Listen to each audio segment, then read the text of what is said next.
one nation, under God, indivisible, with liberty and justice for all. I'd like to welcome you all here this evening. Roll call, please. Sarda. Here. Sternquist. Here. Crandall. Here. We have a quorum. Item 2, approve the agenda. I entertain a motion to approve the agenda for September 11th, for today's meeting, September 11th, 2023. I make a motion to approve the agenda for September 11th, 2023. Second. Moved by member Sarda, second by member Sternquist, to approve the agenda. Any discussion? Roll call, please. Sarda. Yes. Sternquist. Yes. Crandall. Yes, motion passed. Item 3, approval of minutes. We approve the minutes of the August 14th, 2023 regular school board meeting. Entertain a motion to approve the minutes. I'll make a motion to approve the minutes of the August 14th, 2023 school board meeting as presented. Second. Moved by member Sternquist, second by member Sarda, we approve the minutes of the August 14th meeting. Roll call, please. Sternquist. Yes. Sarda. Yes. Crandall. Yes. Conflict disclosure. Anybody here have a direct or indirect conflict? Hearing none, moving on to item 5, public comment. Do we have anybody who's having a public comment tonight? We don't, so moving on to item 6, consent agenda. Members, I'd like to point out to the fact we're adding an item to item 6, contract amendment E, just an amendment to a contract. Any questions? I'll make a motion to approve the consent agenda as listed. Second. Member Sternquist and member Sarda, we approve the consent agenda. Any discussion? Roll call, please. Sternquist. Yes. Sarda. Yes. Crandall. Yes, motion pass. Item 7, good news, Mr. Moore.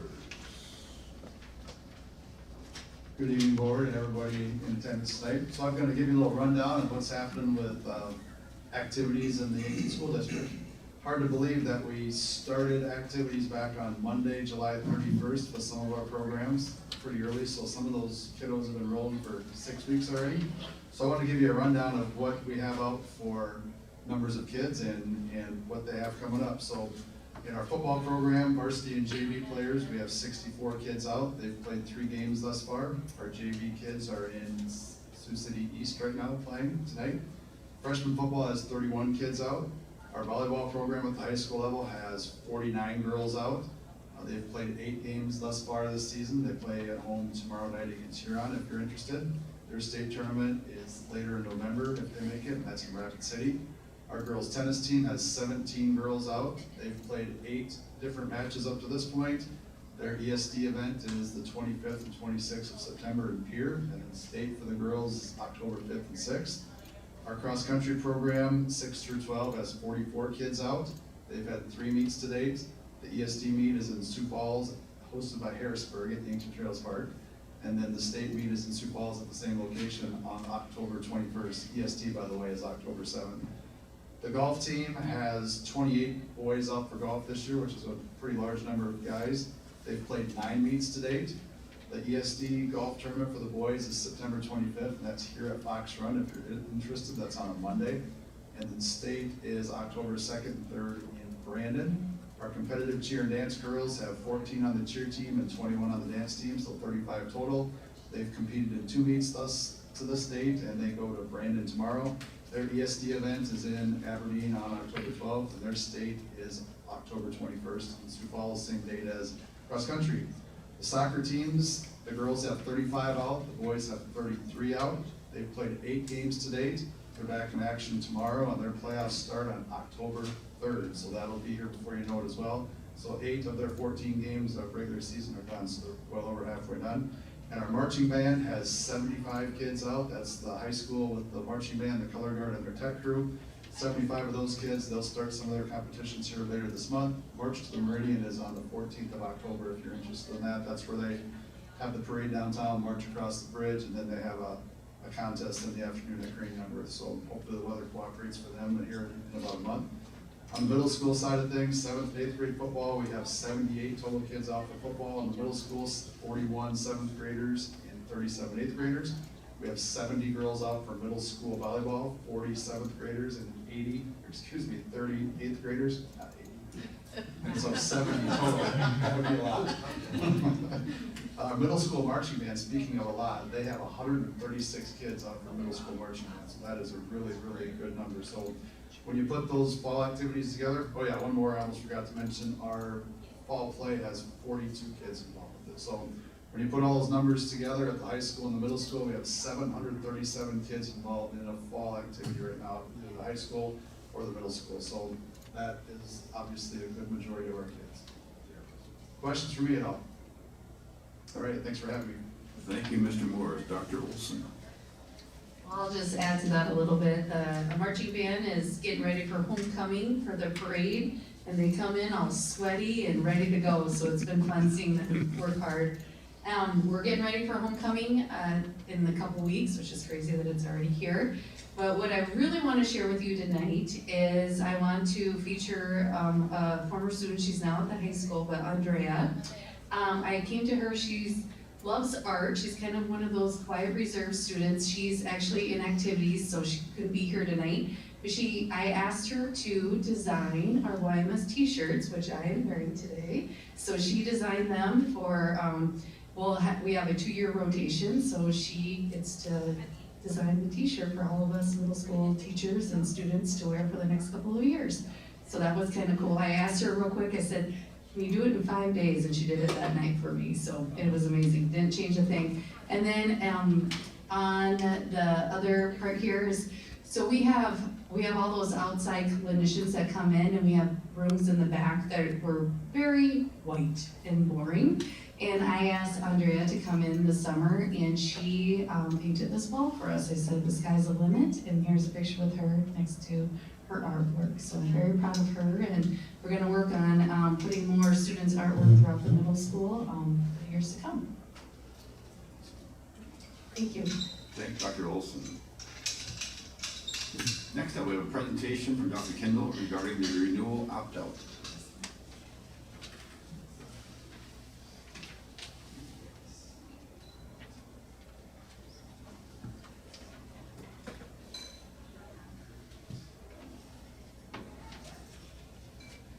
Okay, we're ready to go. I know that I have shown this to the school board, each of you have seen it, but I've done a number of revisions.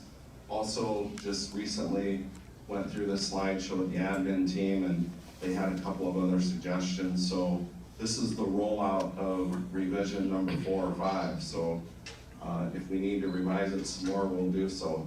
But I want to talk tonight a little bit about the renewal of our opt-out. And I think I've got 5 different groups lined up in the community to present this to. And if there's anybody out there that has a group that would like to have me come and present on the renewal of the opt-out, I'd be happy to do that. Just give me a call here at my office. So I want to start here. I want to give you just a little bit of history of the opt-out. So about 6 years ago, we had a survey that went out to patrons in our community.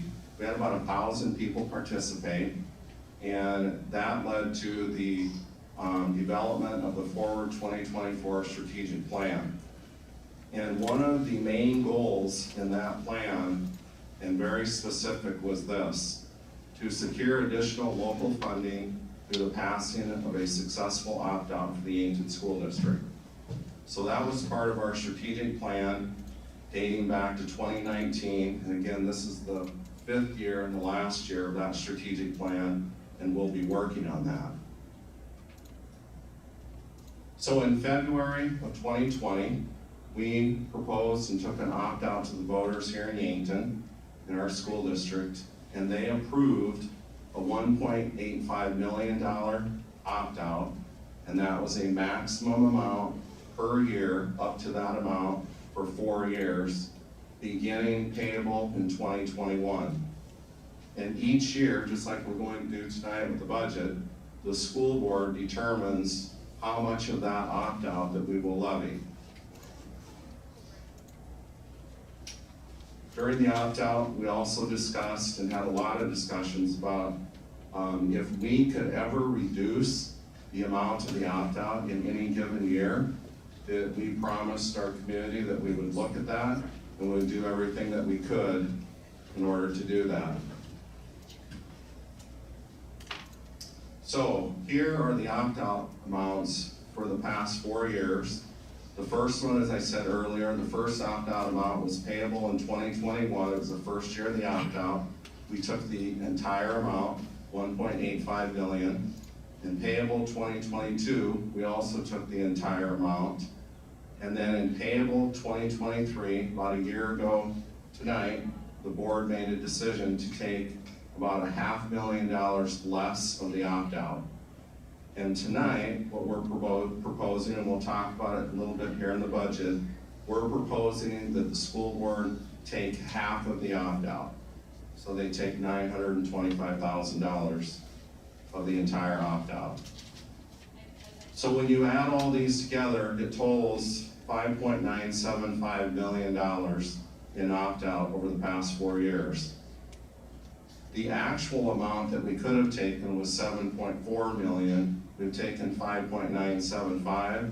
Therefore, we did not levy nearly $1.5 million of the opt-out.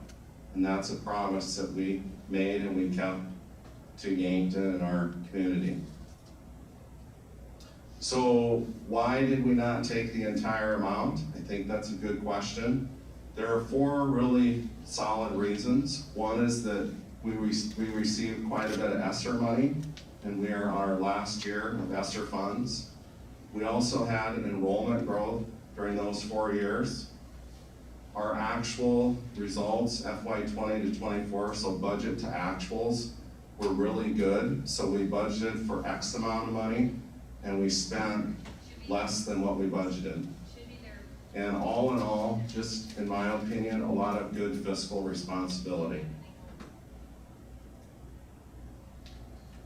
So the Yankton School District, our discussion is to renew the opt-out for a maximum annual sum not to exceed 1.85 million.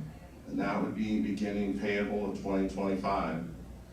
A key piece of information here is to note that this is the same amount that voters approved 4 years ago. The Yankton School Board will consider a renewal opt-out resolution at the January 8th, 2024 school board meeting.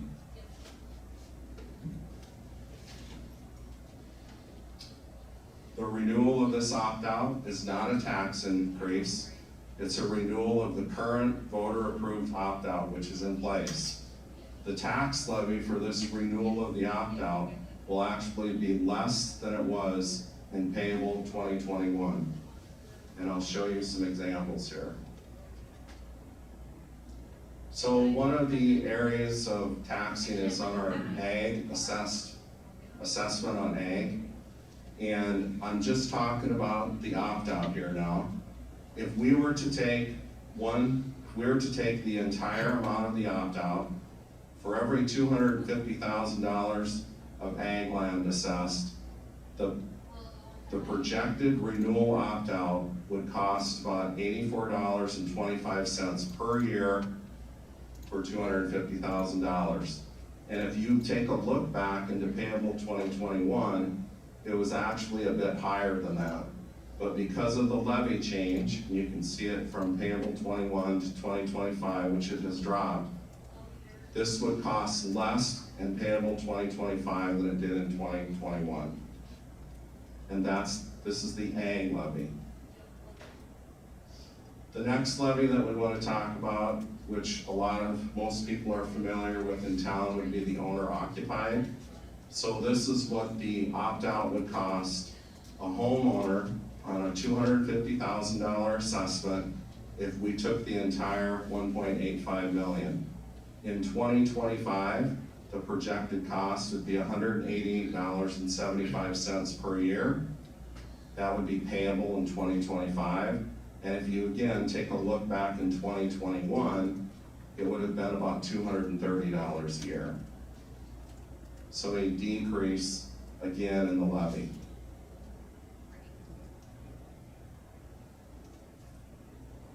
I also wanted to show you this. Again, this is owner occupied. You know, I had heard that, you know, there had been some concern out there when the assessments went up. And so I just want to touch on that a little bit. So what I did here is I took a $250,000 home and I added a 20% assessment on it. So I took that $250,000 home that somebody was paying taxes on payable 2021, and I made it a $300,000 assessed home. And you can see the difference in 2025 on this $300,000 home. So if this was a 20% increase in assessed value, you would be paying $226.50. In payable 2021, you would have paid $230, and again, that was on $250,000. So I figured a 20% increase in assessed value, and as you can see, even the projected amount of what our opt-out would cost on that is a bit less than what we were paying in 2021.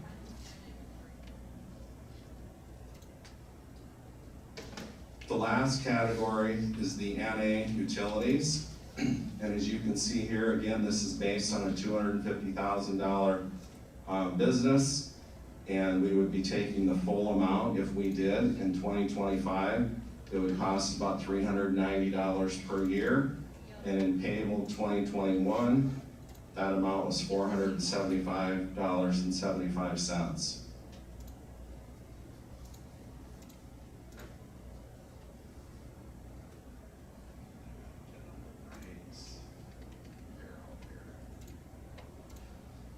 Another question that might come up is, why keep the $1.85 million cap per year? You know, why not, like tonight, we're talking about lowering the opt-out requests in half. Some may ask, well, why would we need a $1.85 million opt-out cap for the next 4 years per year? And I would tell you this, these are some of our unknown factors that really have a significant impact on our general fund. One would be enrollment. Another one would be state aid. We never know for sure what the state aid is going to be. We also, I think everybody in this room and anybody listening knows that there has been the cost of inflation and a lot of different things that people purchase, and the school district is not immune to that.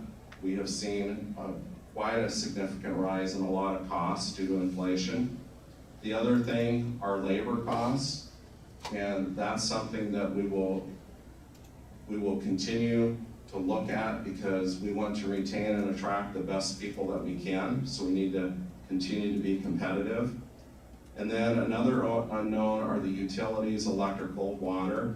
And then the last one would be insurance, which is our work comp, liability, property, and casualty. We saw a significant increase in that for this current year. But those are all unknown factors that we're not sure what they will do over the next 4 years. And that is why we would want to keep the $1.85 million cap per year.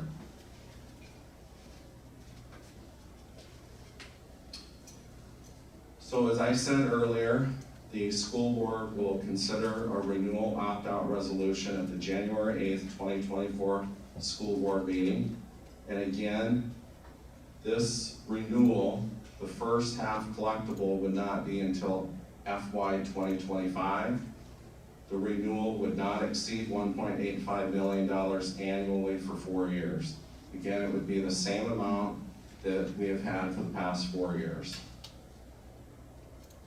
Here are just some positive effects of the renewal of the opt-out, and there are many more, but in-town busing, that's something that we want to continue. We actually, when we started that about 5 years ago, I think we went from maybe 10 routes, 10 or 11 or 12 to around 16 routes now.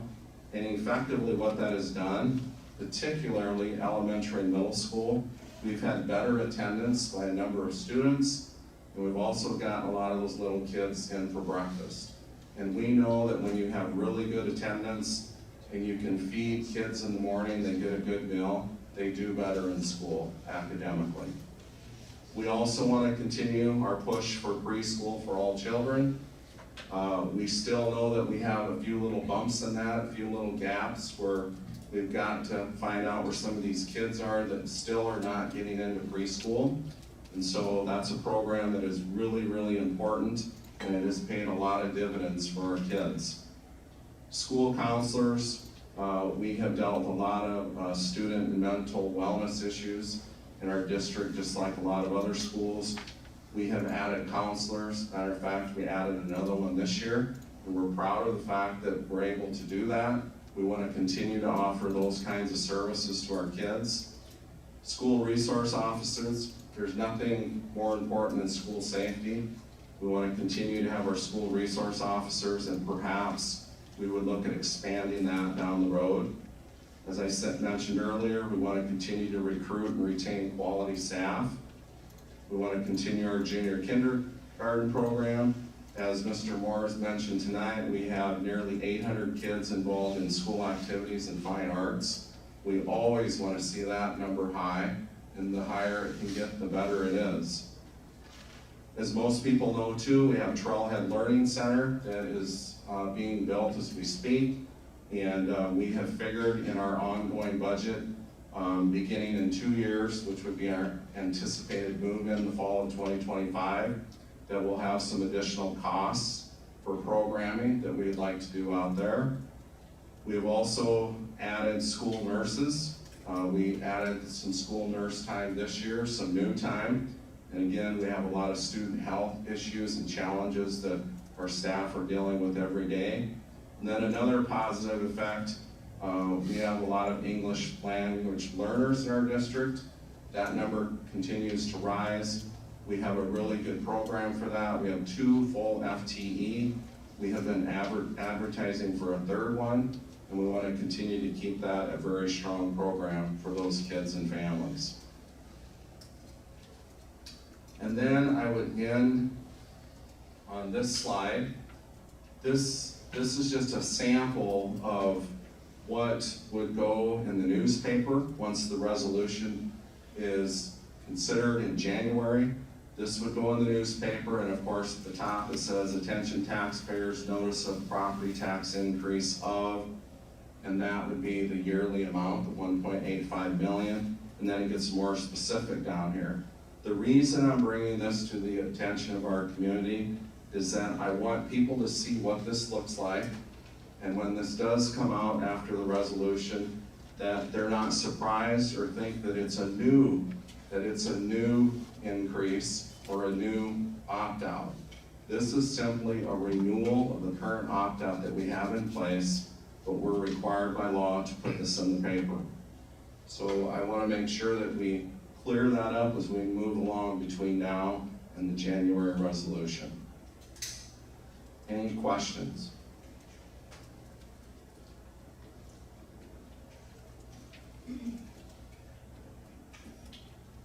None? Thank you, Dr. Kendall. Yep, thank you. Very thorough.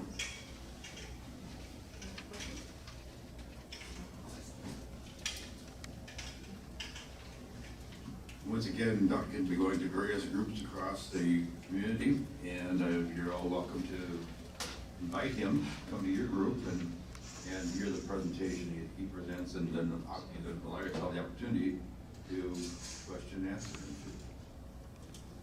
Mrs. Bonus. Hello.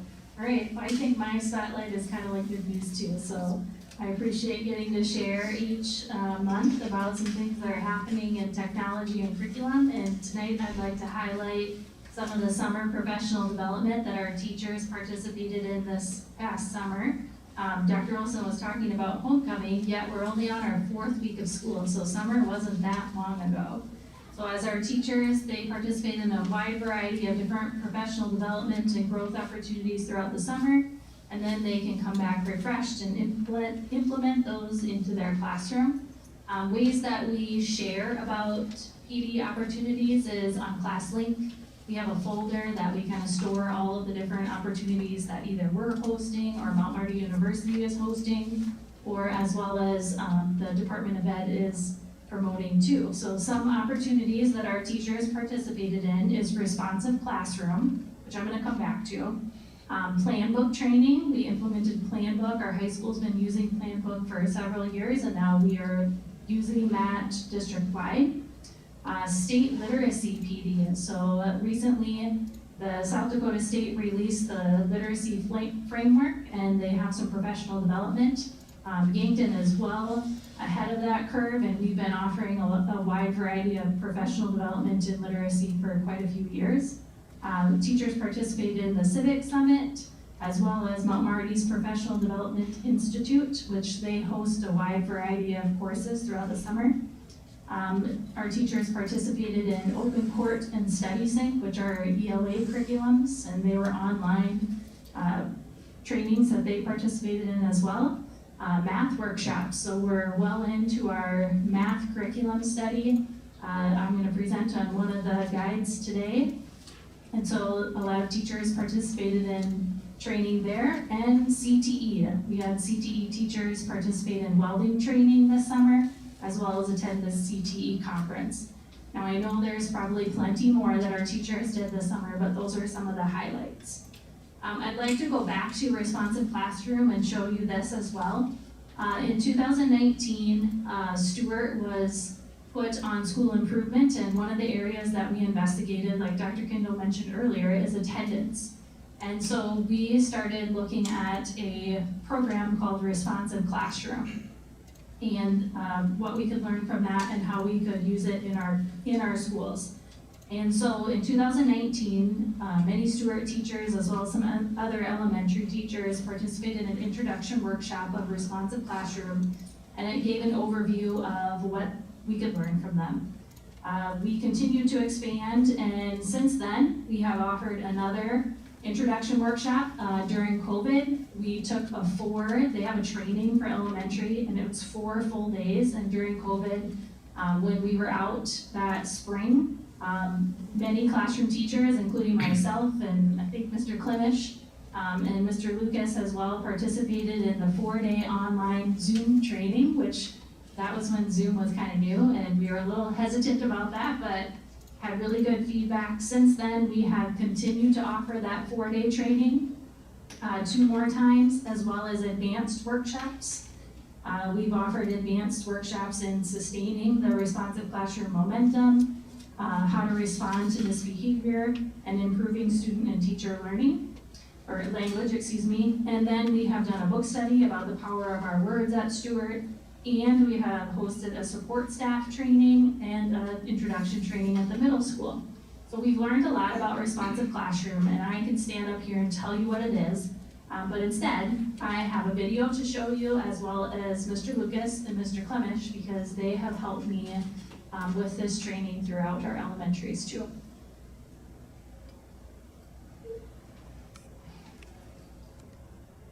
And I give credit to Ms. Davison for helping me with this video.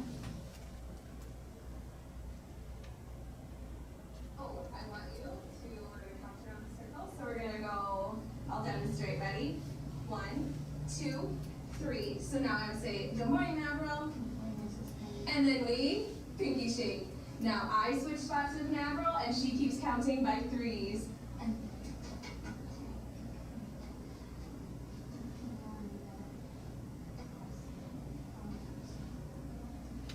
Perfect, and then those 2 swap spots, and you keep going. This summer, I went to the responsive classroom training, and I have implemented morning meeting and closing circle from the training. And after learning about them, I know how beneficial they are to students in order to help them grow socially and emotionally, and it really helps start and end our day so that we can end them on a positive note. Responsive Classroom has changed my classroom practices in a way of being more intentional with my students and developing relationships. In return, I don't have a need for behavior management systems because those relationships are strong enough to where we have created a family-like environment. I have implemented the morning meeting from Responsive Classroom as a way to practice developmentally appropriate social and emotional skills. We use greeting each other by name to create a safe sense of community that allows us to share news and information in a positive way. So part of Responsive Classroom is each classroom having a calming corner So this is what my calming corner looks like here in my office. It has different things right here that talks about how to remember to breathe, calming strategies. There's also books down here. And then if you look over here, I have different timers so they can pick if they need a 5-minute, 3-minute, 10-minute timer. Different fidgets, we have some Legos, and also just some drawing things for them when they're sitting here in the calming corner.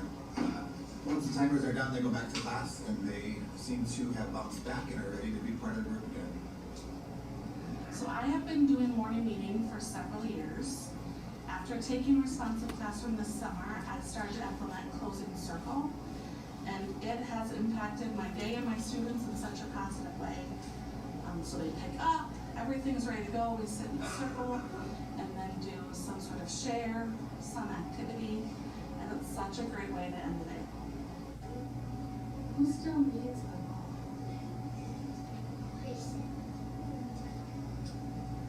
I'm from today about the math. Because I really liked the math today, and it was fun. Thank you, and the bullfrogs jump from bank to bank with a hip hop, hippity hop. We pop a little and have a go-kart flop. All right, so you guys were able to kind of see what morning meeting and closing circle looks like. The nice thing about it is you can tie in math, you can tie in your ELA and all of that stuff into your morning meeting, your closing circle. I will say it's been fun seeing the growth from when I was the teacher as we've implemented more into the program at Stewart. I have lunch ladies that come and say, oh my gosh, your kids are so good at greeting and asking for things and giving compliments and making us feel like we're part of the school. So that's been kind of fun seeing that coming out more. With the calming circle or the calming corners, those are kind of nice too, because sometimes kids just need that break, and we teach them that it is okay to go there. Even you don't need to be melting down. You can go there just because you need that break, that emotional break away from the class, where you can go sit there, grab that timer, sit down and draw a picture, color a picture, or just play with the fidget and then go back into the classroom. It's fun seeing how the kids have put it all together. I know I went in for a morning meeting and they tied it in with closing circle, and the student came in at the end of the day and I said, oh, what are you doing here? Well, I'm just checking in to see how your day went today, Mr. Lucas, because I met with you this morning and I told you I was checking back before I left for the day. So kind of fun how it builds that community amongst staff and students as well. So do you guys have any questions for me on Responsive Classroom? I just want to say that this is a classic example of how each and every day our teachers and administrators wake up in the morning and try to figure out how to make things better for the students, from educational and from a personal standpoint. I want to thank you all very much for that. Thank you. And you guys are welcome to come every morning. We do a morning meeting in every class. So if you ever want to come watch one or a closing circle, just let me know and we can set something up. So thank you.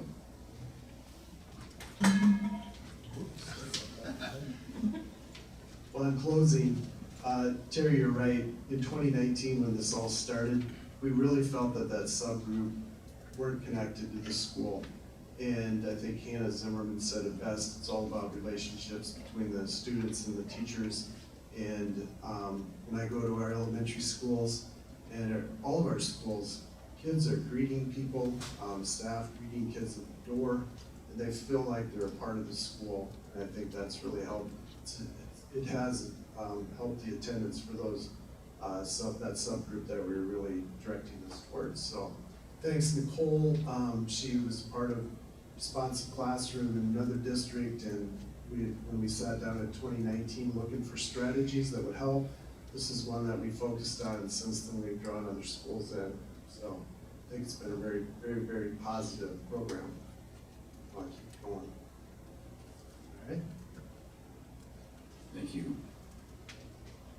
Any other questions on Responsive Classroom or any of the summer PD opportunities?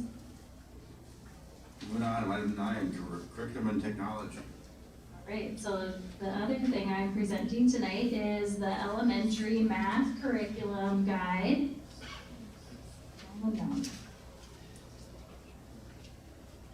Okay, so the elementary math curriculum committee started last year, and on the screen you can see the teachers, parents, and Dr. Sternquist as our school board member involved with the math curriculum committee.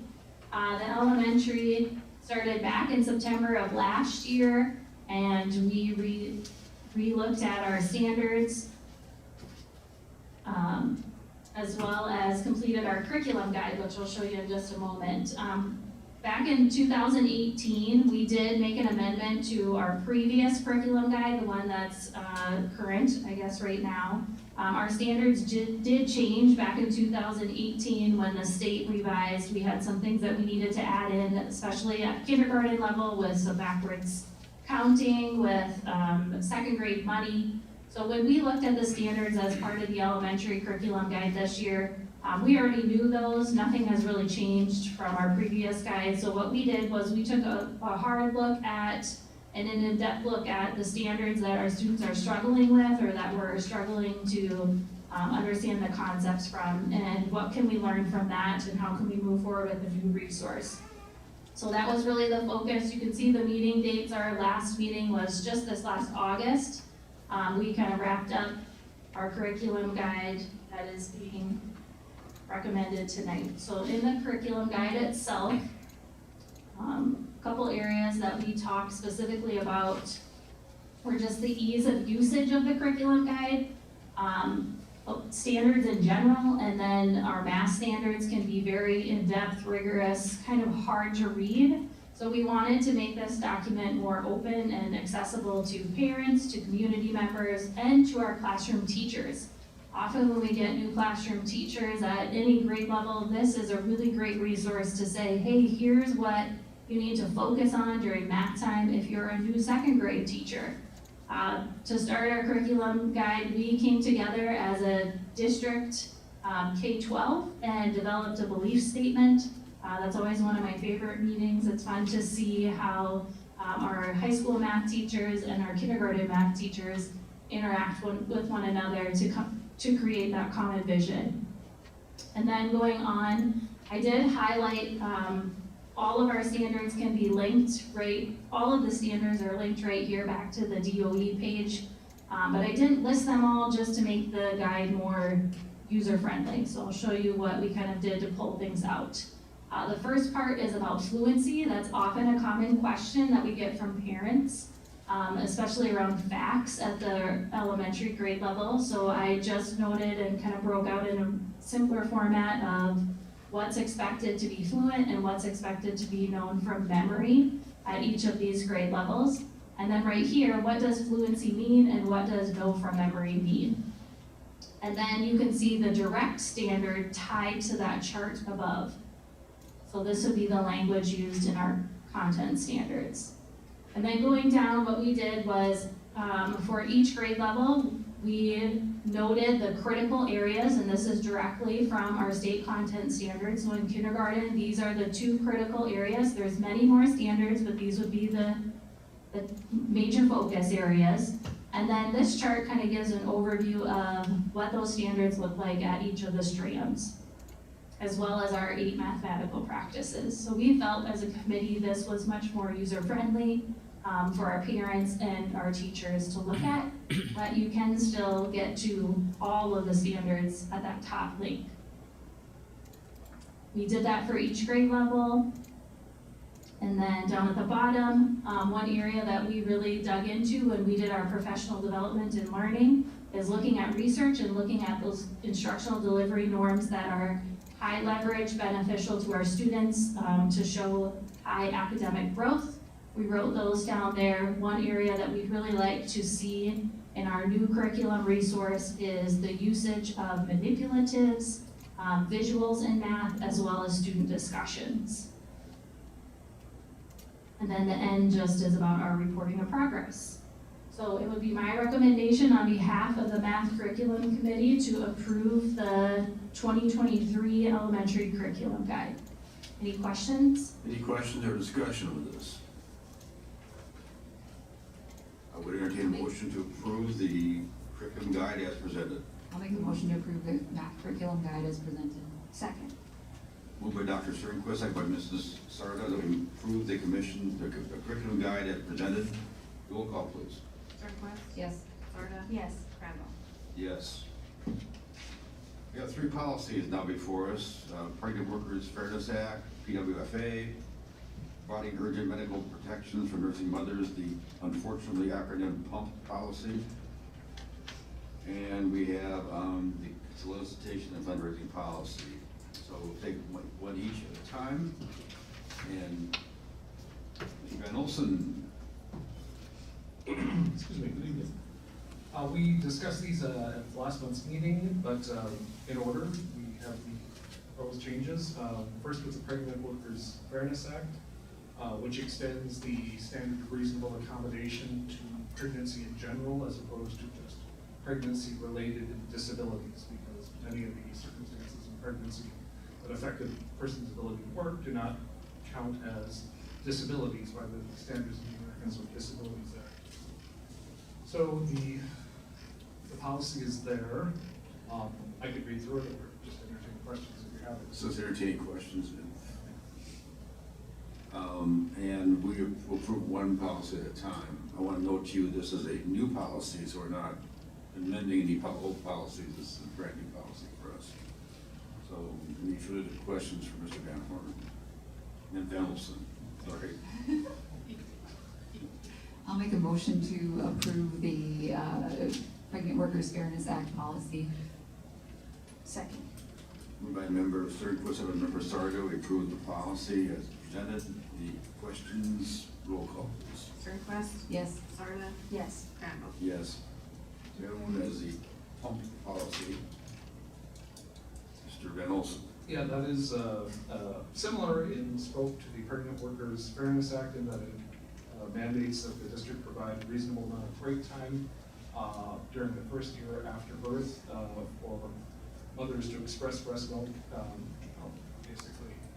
And again, not a disability, so not previously covered under the Americans with Disabilities Act, but accommodation to the process of childbirth. In fairness, some bureaucrats spend a lot of time trying to figure out how to make an acronym out of that. I'm afraid so. Yeah. Any questions for Mr. Van Olson? Make a motion to approve the pump policy. By member Sternquist. Second. Second by member Sardo, we approve the pump policy. Any further discussion? Roll call, please. Sternquist? Yes. Sarda? Yes. Crandall? Yes, and Mr. Van Olson, you gotta do your best on these solicitation and fundraising policy.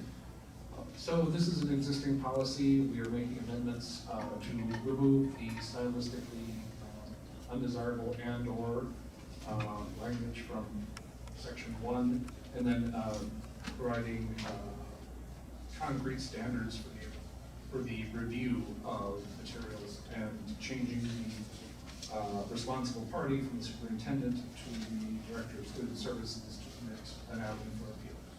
And I know this is a amendment, or amendments to the existing policy, correct? Yes. Any questions? Make a motion to approve the solicitation and fundraising policy as presented. Second. Moved by Mrs. Sarda, second by Ms. Dr. Sternquist, to approve the policy presented. Any further discussion? Roll call, please. Sarda? Yes. Sternquist? Yes. Crandall? Yes. Item 12, school district budget. Serene. Anything you want to say about that?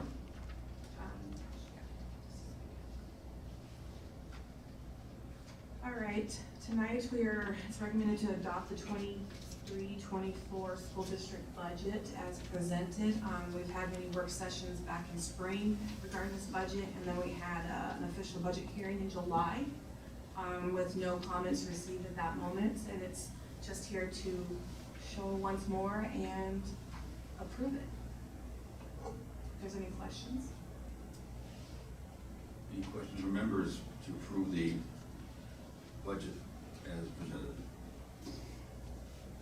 I make a motion to adopt the following resolution. Let it be resolved that the School Board of Yankton School District, after duly considering the proposed budget and its changes thereto, to be published in accordance with South Dakota Codified Law 13-11-2, hereby approves and adopts its proposed budget and changes thereto, to be its annual budget for the fiscal year July 1st, 2023 through June 30th, 2024.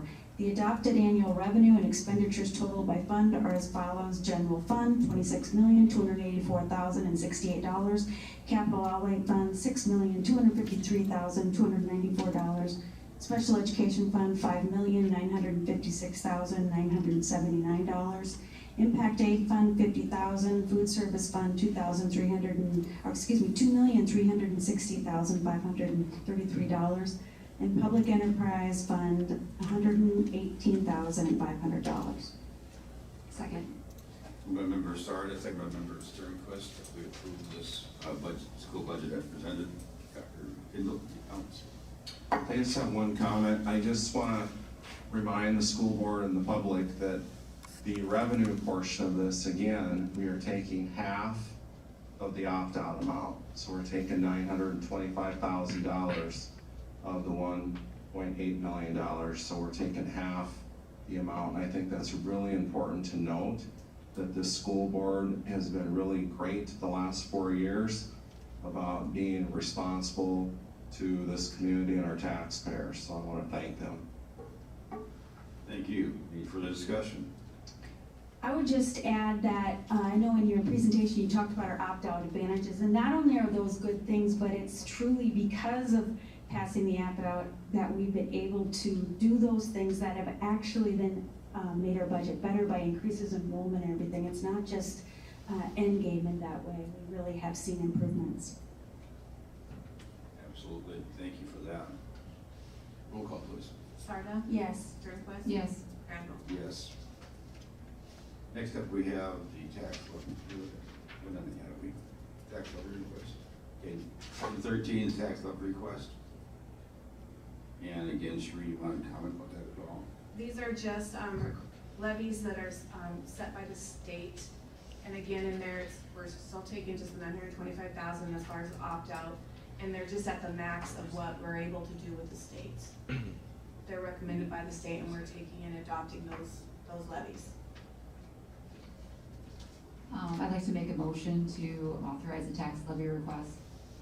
Resolve that there will be, and there is levied upon the property subject to the jurisdiction of the South Dakota School Board, Yankton School District 63-3, Yankton County, South Dakota, as per the legal description filed in the office of the Yankton County Auditor, and to include all descriptions of real property which shall or have thereafter come under the jurisdiction of the School Board of the Yankton, South Dakota, Yankton School District 63-3, Yankton County, South Dakota, for the support of the school district's general fund, capital outlay fund, and special education fund, subject to the control of the school board of the Yankton School District 63-3 for the school year 2023-2024, as per budgets adopted on September 11, 2023, for general fund assessed value, ag valuation, $1.32 per 1,000, assessed owner occupation value, $2.95 and fourth per 1,000, assessed other valuation, non-ag and utilities, 6.113 per 1,000, estimation $6,975,238, and opt-out in the amount of $925,000.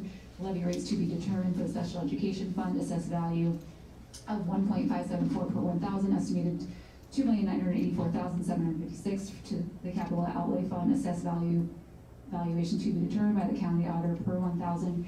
Request $5,281,130, and the Yankton business manager of the school board to hereby directed to file with the Yankton auditor of the Yankton County, South Dakota, necessary notice of tax budget and copy of this resolution.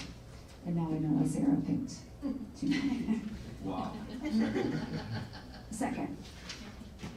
Any question or discussion? Roll call, please. Just had one comment about that. Okay, go ahead, please. I just, this past year I served on the equalization committee, and I have done that several years. I appreciated Wayne bringing that up in his opt-out proposal, talking about when you have an increased assessment value in your house. There seemed to be an especially confused people coming in for appeals, because they automatically assume, oh, my house just got appraised at so much higher. That must mean I'm going to be going to have to pay that much, and it doesn't always mean that you will pay that. It doesn't come out to that, and that's why I just wanna make people aware of that. Just because your house got assessed at a higher value does not mean that you will be taxed at that same increase. Excellent comment. Okay, moved by member Sternquist, second by member Sarda, we approve the tax levy request. Any further discussion? Roll call, please. Sternquist? Yes. Sarda? Yes. Crandall? Yes. Group health insurance, we have two items to consider. The first one is to consider an active employee monthly health insurance premium renewal rates for the traditional and high deductible plans. Shereen. Well, it's not something to say we are not recommending an increase. We're recommending a 0 increase for the health insurance presented for the 23-24 school year. I want to point out how rare that is. It's very rare. So I'm very pleased we're able to present that for our employees and staff. Can I make one other comment? Sure may. You know, in addition to having a 0% increase to those premiums going into this next school year, that was true of last school year.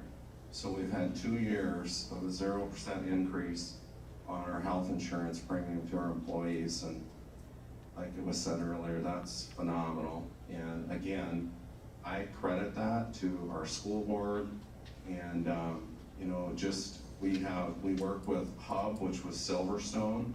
They're our advisors on our health insurance plan, and I think they have done a really good job of helping us work our way through that, through really some challenging times with insurance costs and healthcare costs, and I just think we've done a great job of managing our health insurance fund. Any further discussion?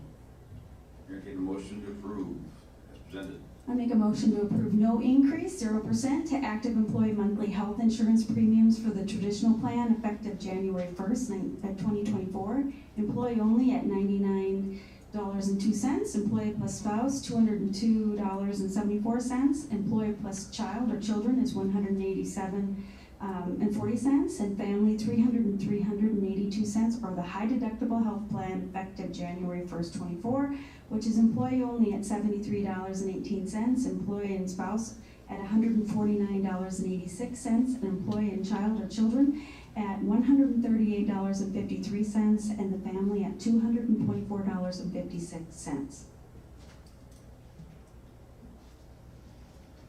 It's been moved that we consider the. Oh, second, sorry. That's it. Falling down the top. Okay, it was considered, we moved and seconded for the retiree monthly health insurance premium. Shereen. Sarda? Yes. Sternquist? Yes. Crandall? Yes. Dr. Kindle. No, that's for the employee one. Yeah, that's Oh, the employee one, I'm sorry. That's the employee part. Okay, and now we'll have for the retiree, which is also showing no increase. Exactly, it's staying the same. They did analysis, Hub did, and we are where we need to be with asking for the premiums that apply to the different family situations, and we're recommending a 0 increase. There's a motion to approve.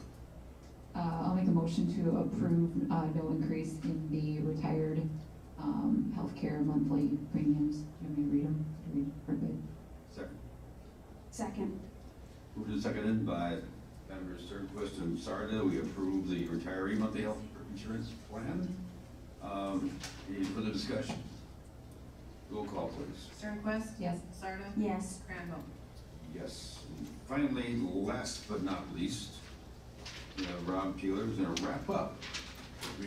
It's all done. Right? It was about. Thank you for your report. Yeah. Good evening, everyone. Of our summer projects, of which we had over 50 throughout the district, we have all but 6 that are totally complete. Of the remaining 6, they have been started, but they are not done at this time, just due to still waiting on parts and equipment to come in that were ordered late in the summer. One of the big projects you'll see that's still going on would be the roof work at the high school and SAC Center. That should be wrapped up at the 90% mark by Wednesday of this week, and they will pull out. The only thing remaining at that point will be some tin work to be done around the roof over the next couple of weeks. And that's fairly quiet and not disrupting. It doesn't take up spots in the parking lot when they do that job. The propane tank, as you saw, went in. We're happy to say that that went smoothly without any real hiccups. And the only thing we have left there is some cosmetic work. We're still waiting on a specialized fire extinguisher that has been ordered and mounted out within 30 feet of the fueling location. Additionally, we have 2 alarm panels still waiting to be constructed that are going into Lincoln and Beetle. From what I understand, they have one of them ready to go, and they're still waiting for parts for the second one, because there's still an issue with getting chips for some things, and this is one of the items that's, they're still waiting on. Good news is, they're just upgrades. So the existing panels that we have are working fine, they were inspected, they passed, and there's no danger of the fire alarm systems that are not performing properly.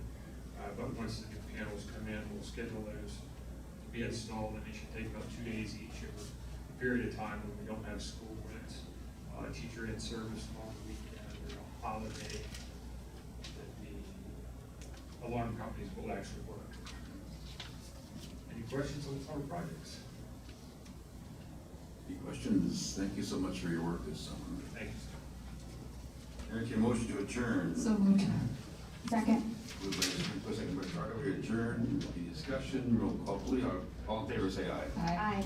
Opposed? None? All right.